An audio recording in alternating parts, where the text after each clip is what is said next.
আসসালামু আলাইকুম। নুরিয়াশার কিচেন হোমে আপনাদের সবাইকে আবারও স্বাগতম। আজ আমি আপনাদের জন্য তৈরি করে দেখাবো গাজরের লাড্ডু।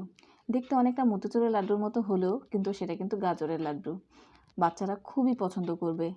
সাথে সাথে গাজরটাও তাদের খাওয়া হয়ে যাবে। গাজরে রয়েছে প্রচুর পরিমাণ ভিটামিন, যা বাচ্চাদের রোগ প্রতিরোধ ক্ষমতা বৃদ্ধি করে। তাহলে চলুন কিভাবে এই লাড্ডুটি আমি খুব সহজেই ঝটপট তৈরি করে ফেলতে পারি। অবশ্যই আপনারা যদি আমার রেসিপিটি আপনাদের ভালো লেগে থাকে, সাবস্ক্রাইব করতে ভুলবেন না। লাইক, কমেন্ট এবং শেয়ার করবেন। তাহলে চলুন এখনই আমরা গাজরের লাড্ডু তৈরি করি। চুলে একটি ফ্রাই প্যান আমি বসিয়ে নিয়েছি। আমি এখন ফ্রাই প্যানে গাজরগুলো দিয়ে নিচ্ছি।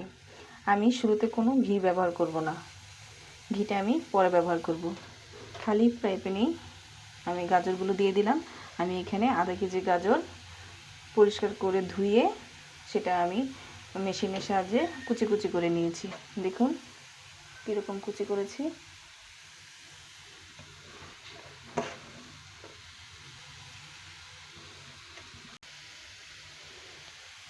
আমি গাজরটাকে 5 মিনিটের মতো এভাবে হালকা ভেজে নেব প্রথমে, যাতে আমার গাজরের ভিতরে যে পানিটা থাকে সেই পানিটা যাতে শুকিয়ে যায়। এখন দিয়ে দিচ্ছি 2টা তেজপাতা ছিঁড়ে, দারচিনি 2 টুকরা, 3টে এলাচ। এলাচগুলোকে একটু আমি এভাবে ফাঁক করে দিচ্ছি। এই যে 3টে এলাচ দিয়ে দেব, দিয়ে মিশিয়ে দিচ্ছি।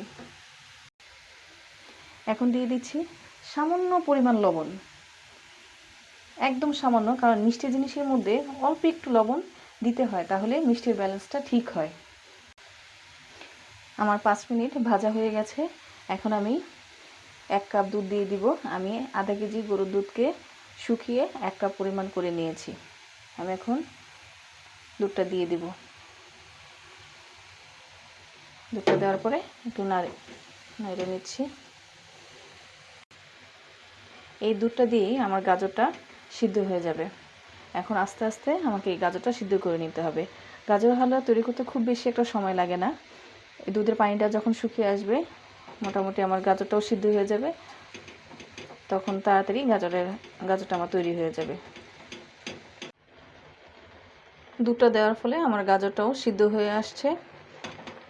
এই মিশ্রণটা যত সুন্দরভাবে সিদ্ধ হবে, আমার যে লাড্ডুটা তৈরি করতেও খুব সহজেই আমি তখন লাড্ডুটার শেপটা তৈরি করতে পারবো, এবং লাড্ডুটার খেতেও খুব সুস্বাদু হবে।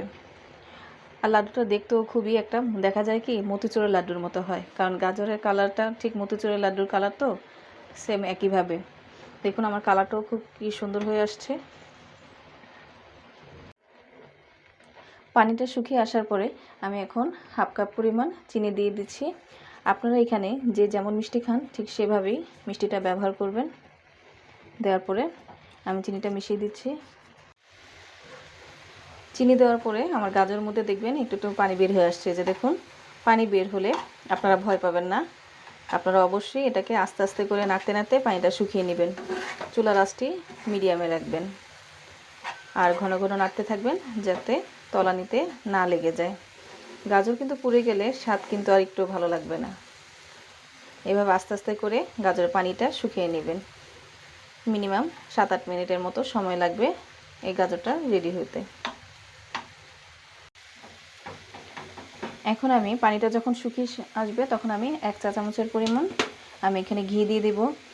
নামানোর আগে ঘিটা দিলে ঘিয়ের ফ্লেভারটা থাকে, এর জন্য আমি প্রথমে ঘিটা ব্যবহার করিনি। আপনারাও ঘিটা নামানোর আগেই দিবেন। আমার ঘিটা মিশানো শেষ। এখন আমি চুলাটা বন্ধ করে আমি এখানে বাদাম কুচি দিব, মাওয়া দিব। অবশ্যই চুলার আঁচটা বন্ধ করে নেবেন। শেষ। আমি এখন আমার চুলার আঁচটা অফ করে দিচ্ছি। এখন আমি 10-12টি কিশমিশ দিয়ে দিলাম। অবশ্যই চুলা বন্ধ রাখবেন। আর এখানে আমি মাওয়া দিচ্ছি 3 টেবিল চামচ পরিমাণ।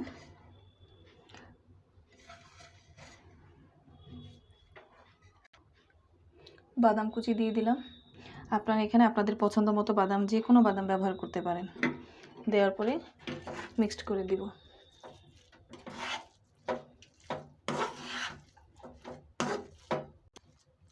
আমার মেশানো শেষ, এখন আমি পরিবেশন করব।